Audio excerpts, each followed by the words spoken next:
नमस्कार दोस्तों, स्वागत है फिर से एक नई वीडियो में। दोस्तों इस वीडियो के अंदर हम लोग बात करने वाले हैं हम ऑपरेटर को कैसे ट्रैप कर सकते हैं। ऑपरेटर हमें अक्सर ट्रैप करता है। हम ऑपरेटर के मूवमेंट को समझ के, ऑपरेटर के साइकोलॉजी को समझ के, या ऑपरेटर की चाल समझ के कि ऑपरेटर क्या चाह रहा है, मार्केट को ऊपर ले जाना चाह रहा है या नीचे ले जाना चाह रहा है। क्योंकि कई बार हमें चार्ट जो है ना वो धोखा दे देते हैं। आप यहाँ पे समझिए, ये एक बड़ी रेड कैंडल यहाँ पे क्रिएट हुई पहले 5 मिनट के अंदर।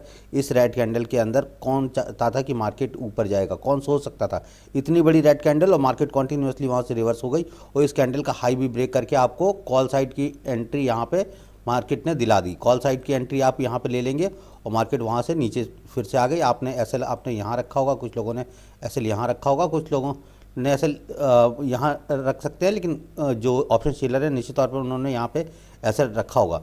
तो अब क्या होगा कि यहाँ पे मार्केट की ये मूवमेंट के बाद यहाँ पे जब आपको कॉल साइड की एंट्री दे तो इनके भी एसएल कट गए, यहाँ भी एसएल कट गए। अब यहाँ पे अगर हमें मार्केट की मूवमेंट पता चल जाती, क्या होता अगर हम मार्केट की मूवमेंट जान जाते, ऑपरेटर की चाल जान जाते कि ऑपरेटर क्या चाहता है कि यहाँ इस लेवल के बाद क्या वास्तव में ये सिर्फ कैंडल्स बनी है या ऑपरेटर का भी यहाँ पे कुछ गेम है, मार्केट को ऊपर ले जाना चाह रहा है। तो वो डेटा हम कहाँ से ला पाएंगे, वो चीज़ें हम कहाँ से समझ पाएंगे कि यहाँ पे नहीं, हमें कॉल साइड की एंट्री नहीं बनानी है, यहाँ पे मार्केट फिर से रिवर्स कर जाएगी, यहाँ पर मार्केट फिर से नीचे आएगी और यहाँ पे कॉन्टिन्यूसली सपोर्ट लेवल पे, ये सपोर्ट लेवल है, यहाँ पे आने के बाद मार्केट दोबारा से यहाँ पे रिवर्स करके फिर इस रेजिस्टेंस लेवल तक जाएगी। ये सारी चीज़ें अगर हमें मार्केट में पता चल जाए तो निश्चित तौर पे मार्केट में पैसा बनेगा और मार्केट में अच्छा पैसा बनेगा। रिस्क मैनेजमेंट को हमें फॉलो करना है। तो जो लोग भाई ऑप्शंस के अंदर ट्रेड करते हैं, ऑप्शन बायर्स हैं या ऑप्शन सेल कर रहे हैं, उनको इस डेटा को समझकर, ऑपरेटर के इस माइंडसेट को समझकर वो स्टॉक मार्केट में अच्छा पैसा बना सकते हैं, स्टॉक मार्केट को ठीक से समझ सकते हैं। क्योंकि देखो होता ही है कि एनएससी की वेबसाइट पे हमें डेटा जो है रीड करने में बहुत दिक्कत होती है। लाइव डेटा होता है एनएससी की वेबसाइट पे, लेकिन वो नंबर्स के फॉर्म में होता है, ग्राफ के फॉर्म में। सेम इस तरह का ग्राफ के फॉर्म में डेटा आपको नहीं मिलेगा। तो मैं आपको एक ऐसी वेबसाइट सजेस्ट करूंगा, अगर इस तरह के आपको ऑपरेटर की मूवमेंट को पकड़ना है तो आपको कुछ ऐसी वेबसाइट्स को आपको जानना जरूरी है जहां पे हमें ऑपरेटर का डेटा मिलता है। तो उनमें से एक वेबसाइट है ट्रेडिंग टिक्स वेबसाइट है, इसके बारे में भी हम लोग बात करेंगे। आप वीडियो को पूरा देखेंगे तो आपको निश्चित तौर पर समझ में आ जाएगा कि हमें स्टॉक मार्केट में क्या करना है, कैसे करना है, ताकि आपकी जो लॉस है ना वो भी रिकवर हो जाए और आप एक अच्छे ट्रेडर बन पाओ। आप ट्रेडर सीख के बनोगे, आप ट्रेडर चार्ट देख के नहीं बन पाओगे। आपको बहुत सारी चीज़ें यहाँ पे सीखनी पड़ेंगी, आपको अपना माइंडसेट बताना पड़ेगा, आपको अपने रिस्क मैनेजमेंट को फॉलो करना पड़ेगा, तब आप कहीं जाके एक ट्रेडर बन पाओगे। अदरवाइज स्टॉक मार्केट में जो भी ना वो सट्टा बाज़ार आपके लिए बन जाएगा, तो सट्टा बाज़ार में फिर आपका लॉस ही होने वाला है। तो आपको यहाँ समझने की ज़रूरत है कि ऑपरेटर क्या चाहता है। तो उसके लिए हम लोग चलेंगे ट्रेडिंग टिक वेबसाइट पर, जहाँ पर हम लोग देखेंगे कि ऑपरेटर यहाँ पर इस लेवल पर, ये देखिए यहाँ पर टाइम नोट कर लेते हैं। ये जो टाइम हो रहा है, ये कैंडल बनी है आपकी, 1 मिनट आप वेट करिएगा। हाँ, ये कैंडल बनी है आपकी 10:15 पे। 10:15 पे जो ये कैंडल बनी है, उस समय मार्केट की मूवमेंट क्या थी ये हमें अगर पता चल जाए तो हम यहाँ की कॉल साइड की एंट्री लेने से बच जाएंगे। भले हम पुट साइड की एंट्री ना लें, लेकिन कॉल साइड की एंट्री हम यहाँ मार्केट में नहीं लेंगे। और मार्केट जब यहाँ नीचे आ गई थी तो फिर लोग सोचते हैं ना, मार्केट अब प्राइस एक्शन लोग ट्रेड करते हैं, तो लोग ये सोचेंगे कि मार्केट यहाँ पर नीचे आई, फिर एक स्विंग बना के फिर यहाँ पे नीचे आ जाएगी। इस तरह से मार्केट का जो ट्रेंड है वो डाउन ट्रेंड है। नहीं, देखो मार्केट हमेशा ट्रेंडिंग नहीं होती है, हमेशा मार्केट साइडवेज होती है। 80% टाइम पे मार्केट साइडवेज होती है और साइडवेज मार्केट में ही लोगों का लॉस हो जाता है। ट्रेंडिंग मार्केट तो कभी होती है, हफ्ते में एक आध दिन 2 दिन ट्रेंडिंग हो गई मार्केट, लेकिन ज़्यादातर टाइम तो साइडवेज होने वाली होती है। मार्केट की 50 पॉइंट, मिनिमम 50 पॉइंट और मैक्सिमम 100 पॉइंट की मूवमेंट होती है। तो कभी भी आप निफ्टी ट्रेड करते हो ना, तो 20 पॉइंट के एसएल के साथ आप 40 पॉइंट जो है ना, 20 पॉइंट जो है ना वो ऐसा रखना है, और जो टारगेट रखना है वो 40 पॉइंट का मिनिमम टारगेट रखना था। इस तरह से ट्रेड करते हैं, क्योंकि मार्केट मिनिमम 50 पॉइंट तो जो है ना वो मूव करेगी करेगी। तो इस तरह से देखना है, लेकिन हमें ट्रैप से भी बचना है। लोग इसी तरह से प्रॉफिटेबल नहीं हो पाते हैं, क्योंकि मार्केट में ये सारी चीज़ें वो फॉलो नहीं करते हैं, इसीलिए उनको प्रॉफिटेबल ट्रेडर बनने में बड़ी दिक्कत आती है। और चाहे वो ऑप्शंस में करें या फिर वो किसी चार्ट को देख के करें, तो वहाँ पे क्या है ना कि अब मार्केट में यहाँ पे हम लोग देख पा रहे हैं कि इस तरह से जो मूवमेंट आई है, 10:15 की ये कैंडल है। तो हम लोग यहाँ पे ट्रेडिंग टिक्स वेबसाइट है, वहाँ पे चलते हैं। देखिए ये डेटा है 10:15 पे यहाँ पे क्या मूवमेंट हुई थी, हम लोग ये जानने की कोशिश करेंगे। तो ये ऐड इसका स्किप कर देते हैं। ये वेबसाइट एकदम फ्री में है, आप इसको फ्री में यूज़ कर सकते हैं। 10:15 पे, 10:20 यहाँ 10:10 पे और 10:15 कहीं पे यहाँ पे, ये देखिए 10:15 पे प्राइस ऊपर जा रहा था, है ना, और यहाँ पे जो पुट राइटर्स हैं वो जो है ना वो थोड़ा सा हैवी हो रहे थे। अब ये सोचिए पुट राइटर्स हैवी होंगे तो मार्केट जो है ना क्या करेगी। यहाँ पे अगर हम थोड़ी सी ड्राइंग बनाएं, यहाँ पे देखिए ये जो चार्ट देख रहे हैं ना, आपको यहाँ पे भी ड्राइंग्स बनानी पड़ती हैं। जैसे आप चार्ट पर ट्रेंड लाइन खींचते हो ना, तो यहाँ पे देखिए ये एक मार्केट का ये सेंटीमेंट है कि मार्केट में ये जो है ना जो कॉल्स राइट करेंगे, जब भी लोग कॉल राइट करेंगे तो मार्केट जो है ना ऊपर की तरफ नहीं जाएगी, नीचे की तरफ जाएगी।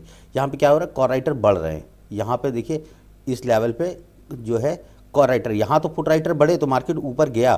तो यहाँ पे क्या है, ये एक ट्रैप जोन है। यहाँ पे भी आपको समझ में नहीं आ रहा है, आपने यहाँ पे एंट्री ली, ठीक है, मार्केट थोड़ी सी ऊपर है क्योंकि यहाँ पे कॉल राइट जो है ना पुट राइटर्स बढ़े तो मार्केट ऊपर जाएगी। फिर यहाँ पे क्या है, जो आपका कॉल राइटर बढ़ गया यहाँ पे इस लेवल पे जो है ना, तो मार्केट को ये मूवमेंट आपने कैच किया यहाँ पे। फिर आपने फिर यहाँ पे देखा कि यहाँ पे एक ट्रेंड फिर चेंज हो गया, यहाँ पे फिर से जो है पुट राइटर बढ़ने लगे। तो मतलब कि मार्केट फिर आप यहाँ पे एंट्री बना सकते हो क्योंकि यहाँ पे ट्रेंड आपका चेंज हो गया है।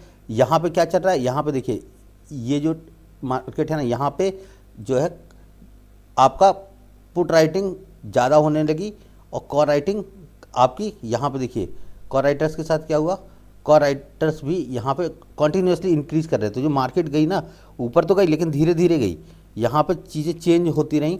मतलब कि जो ये वाला डेटा है पुट साइड का डेटा, ये इंक्रीज़ हो रहा है, कॉन्टीन्यूसली इंक्रीज़ हो रहा है, बढ़ता जा रहा है, एक ट्रेंडिंग डेटा हो रहा है पुट साइड का डेटा। तो मार्केट धीरे धीरे जो है वापस अपने रेजिस्टेंस लेवल पे गई। लेकिन यहाँ पे डेटा चेंज हुआ, ये क्रॉस किया इसने, इस डेटा ने, मार्केट यहाँ पे नीचे आ गई। ये डेटा क्रॉस किया, मार्केट में 10-15 पे क्रॉस किया था, 10-15 की आप कैंडल देख लो, ये मार्केट ने हाई बनाया था। तो ऑपरेटर का यहाँ माइंडसेट है, जब आप चार्ट देख रहे होते हैं ना तो ऑपरेटर को के भी माइंडसेट को समझना बहुत ज़रूरी होता है। ये ट्रेडिंग टिप्स वेबसाइट से आप सिर्फ क्या कर सकते हो ना, आप हेल्प ले सकते हो। चार्ट देख रहे हो तो साथ में एक बार डेटा पे नज़र मार लीजिए। आप यहाँ पे जो है ना हिस्टोरिकल डेटा चेक कर सकते हो कि हिस्टोरिकल डेटा आपको किस तरह से हेल्प कर रहा है, आपको किस तरह से ट्रेडिंग में हेल्प कर रहा है हिस्टोरिकल डेटा। तो आप जाके कई दिन का हिस्टोरिकल डेटा चेक करोगे तो आपको समझ में आएगा कि ये चीज़ें काम कैसे करती हैं। पीसीआर रेशियो कैसे काम करता है, कॉल पुट कैसे काम करता है, ओआई कैसे काम करता है। तो ये सारी चीज़ें आप समझ जाएंगे तो आप मार्केट को ठीक से समझ पाएंगे और ऑपरेटर के जो माइंडसेट है उसको आप पकड़ पाओगे। ऑपरेटर के माइंडसेट पकड़ने के बाद ही आपको स्टॉक मार्केट में जो है वो पैसा मिलने वाला है, अदरवाइज़ आप स्टॉक मार्केट से पैसा नहीं कमा पाओगे। यहाँ पे हम लोग थोड़ी सी डेट चेंज करते हैं, यहाँ हम रखते हैं मंडे की डेट रखते हैं, है ना। मंडे का डेटा देखते हैं, मंडे को मार्केट ने किस तरह से वर्क किया। तो अब हम इसको देखने की कोशिश करेंगे। यहाँ पे वो एक्सपायरी 7 तारीख की है ना, और हम लोग देख रहे हैं डेटा मंडे का। देखिए अब यहाँ पे क्या है, ऑलरेडी जो है ना जो पुट राइटर हैं, पुट राइटर जब इंक्रीज़ होते जा रहे हैं, कहीं कुछ है नहीं तो मार्केट कॉन्टीन्यूसली ऊपर जा रहा है। तो ये मार्केट है 4 तारीख की, तो 4 तारीख की मार्केट का अभी हम लोग चार्ट भी देखेंगे कि 4 तारीख की मार्केट में हुआ क्या था। मार्केट एक बार भी ना डेटा ही चेंज नहीं हुआ, कॉन्टीन्यूसली जो है ना जो पुट राइटर्स हैं वो मार्केट में बने रहे और पुट राइटिंग होती रही और मार्केट कॉन्टीन्यूसली ऊपर की तरफ भागता रहा। तो अगर ये सारे आप मूवमेंट ट्रैक कर सकते तो उस दिन भी आपको कॉल साइड में एक अच्छा सा ट्रेड मिल सकता था, क्योंकि यहाँ पे पुट राइटिंग हुई है तो कॉल साइड में निश्चित तौर पे आप बायर के तौर पे जो है आप कॉल साइड का ट्रेड लेंगे, आपको अच्छा प्रॉफिट मिलेगा। तो निफ्टी का ये चार्ट है, निफ्टी का चार्ट देखते हैं 4 तारीख का। ये यहाँ पे देखिए सेम इस तरह से इस डेटा को मैच कर लीजिए और आप इस डेटा को मैच करिए। कॉन्टीन्यूसली यहाँ पे पुट राइटर्स हावी हैं और कॉन्टीन्यूसली मार्केट यहाँ पे फर्स्ट कैंडल इसने भी आपकी ग्रीन बनाई, फिर मार्केट नीचे आने की कोशिश करी तो लोगों ने सोचा कि मार्केट यहाँ से नीचे आ रही है। अब लोग इसके टूटने का ब्रेक कर रहे हैं कि ये सपोर्ट लेवल है, यहाँ टूटेगा। मार्केट ने अपना सपोर्ट ब्रेक ही नहीं किया। यहाँ पे अगर मैं ड्रॉ करूँ सपोर्ट लेवल तो ये देखिए मार्केट ने अपना सपोर्ट कहीं ब्रेक नहीं किया और मार्केट कॉन्टीन्यूसली जो है ना ट्रेंडिंग हो गई। यहाँ से मार्केट कॉन्टीन्यूसली ऊपर की तरफ जाना स्टार्ट किया और यही हमें डेटा बता रहा है। तो ऑपरेटर का माइंडसेट समझने के लिए इस वेबसाइट का और इसकी जैसे बहुत सारी वेबसाइट्स हैं, आपको थोड़ी सी रिसर्च करनी पड़ेगी, अपनी रिसर्च करनी पड़ेगी। तो उसके बाद आपको चीज़ें पता चलेंगी, तब आप समझ पाओगे कि मार्केट में क्या क्या होता है, मार्केट में हमें किस तरह से काम करना है, मार्केट में हमें डेटा एनालिसिस कैसे करनी है, चार्ट एनालिसिस कैसे करनी है और हमें अपने लॉसेस को कैसे काटना है। हाँ, बड़े लॉसेस स्टॉक मार्केट में नहीं लेने हैं, हमें स्टॉक मार्केट में छोटे प्रॉफिट और बड़े प्रॉफिट लेने हैं और छोटे लॉसेस लेने हैं। अगर आप लॉस नहीं काटोगे तो आप नेट टू नेट लॉस में ही रहने वाले हो। आप बड़े लॉस का वेट मत करो, आप मार्केट में एक फिक्स लॉस का बेस करो। आप अपनी कैपिटल के हिसाब से 1000 का लॉस लेंगे, 2000 का लॉस लेंगे, वो कैपिटल साइज के ऊपर डिपेंड करेगा। आप 50,000 की कैपिटल पे 20,000 का लॉस नहीं ले सकते। हाँ, 20 लाख की कैपिटल पे 20,000 का लॉस है, वो ठीक है। तो आप इस तरह से मार्केट में अगर ट्रेड करोगे, इस तरह से चीज़ें समझोगे, तब आपको कहीं जाके समझ में आएगा कि मार्केट में प्रॉफिटेबल होने में क्यों दिक्कत आती है, ज़्यादातर लोग मार्केट में प्रॉफिटेबल ट्रेडर क्यों नहीं बन पाते हैं। तब आपको ये सारी चीज़ें समझ में आती हैं। आप इस वेबसाइट पे जाके आप हिस्टोरिकल डेटा को जितना भी कर सकते हो, 10 दिन, 20 दिन, महीने भर का, 2 महीने भर का, तो आप वहाँ पे जाके चेक करो और इस तरह से चार्ट एनालिसिस करो। उसके बाद डेटा एनालिसिस के बाद चार्ट एनालिसिस करो, चार्ट एनालिसिस सीखो, डेटा किस तरह से काम करता है, चार्ट किस तरह से काम करता है, ये जानने की कोशिश करो। तो निश्चित तौर पे आप स्टॉक मार्केट सीखोगे और स्टॉक मार्केट के जो बड़े मूवमेंट है वो आप कैच कर पाओगे स्टॉक मार्केट के अंदर। अगर आपने इस चैनल को सब्सक्राइब नहीं किया तो इस चैनल को भाई सब्सक्राइब जरूर कर लो, क्योंकि बहुत अच्छे अच्छे लर्निंग वीडियो मैं आपको देने वाला हूँ। ये सारे मैंने अपने एक्सपीरियंस से सीखा है। मैंने स्टॉक मार्केट में बहुत सारे लॉसेस किए हैं, लेकिन अब जो मेरा एक्सपीरियंस है कि मुझे किस तरह, चाहे वो अब यहाँ पे जाके ना आप निफ्टी 20 में भी ट्रेड कर सकते हो। मैं ये नहीं कह रहा हूँ कि आप ऑप्शंस में ट्रेड करो, बिल्कुल भी नहीं कह रहा हूँ। मैं कॉल पुट की बात कर रहा हूँ, तो इसका मतलब मैं ऑप्शंस को इंक्रीज बिल्कुल नहीं कर रहा हूँ, रिकमेंड भी नहीं कर रहा हूँ आपको कि आप ऑप्शंस में ट्रेड करो। ऑप्शंस हाईली रिस्की, ये जो ऑप्शंस हैं इनमें रिस्क बहुत होता है। तो आप निफ्टी 20 में ट्रेड कर सकते हो, निफ्टी 20 ले सकते हो, जो आपको छोटी छोटी मूवमेंट है ना निफ्टी 20 में भी मिल जाएंगे। यार 1000-2000 रुपये तो कमाने की सोचते हैं लोग स्टॉक मार्केट में, जो लोग नए ट्रेडर लॉस कर रहे हैं। बड़ी कैपिटल वाला कोई इतना सोचता नहीं, और बड़ी कैपिटल वाले कॉल पुट और यानी उनकी पोजीशंस होती हैं, अच्छी खासी पोजीशंस होती है, और ना वो लॉन्ग टाइम पोजीशंस को होल्ड करते हैं। वो लोग ऑप्शन सेलर होते हैं या फिर कैश में ट्रेड करने वाले लोग होते हैं। फ्यूचर एंड ऑप्शंस में ट्रेड करने के लिए आपको, अगर आप छोटी कैपिटल है ना, तो छोटी कैपिटल को आपको बचाना है इस मार्केट में। और अगर आप अपनी कैपिटल बचाना सीख गए तो निश्चित तौर पे इस मार्केट में आप विन हो जाओगे, आपकी जीत होगी इस मार्केट के अंदर। लेकिन भाई सीखना पड़ेगा, बिना सीखे तो इस मार्केट में कुछ होना है नहीं। तो आप जाओ, इस डेटा को चेक करो। इस डेटा को आपको 10-20 दिन का डेटा चेक करना है, और 10-20 डेटा के चेक करने के बाद आप मुझे कमेंट करके बताना कि आपको इस वीडियो को देखने के बाद प्रॉफिट हुआ या नहीं हुआ, या आप अपने कैपिटल बचाने में कामयाब रहे, या आपके लॉसेस कम हो रहे। कोई ना कोई चीज़ अगर आपने के साथ हो रही है, कुछ बुरी चीज़ हो रही है, तो उसमें कुछ इंप्रूवमेंट आपकी ट्रेडिंग में ज़रूर आ जाएगा इस वीडियो के देखने के बाद। तो दोस्तों, इस चैनल को सपोर्ट करना बिल्कुल मत भी भूलिएगा, और अपने दोस्तों के साथ जो ट्रेडिंग कर रहे हैं, उनका ट्रेडिंग में लॉस हो रहा है, उनके साथ प्लीज़ इस वीडियो को शेयर जरूर कर दीजिएगा, ताकि उन लोगों का भी लॉस होना बंद हो जाए। देखो, हम एक दूसरे को लॉसेस को देख के खुश नहीं होते, हमें बुरा लगता है कि जब कोई लॉस कर रहा होता है स्टॉक मार्केट में, कि स्टॉक मार्केट के लॉसेस बड़े बुरे होते हैं। स्टॉक मार्केट में प्रॉफिट जितने अच्छे होते हैं ना, लॉसेस उतने ही बुरे होते हैं।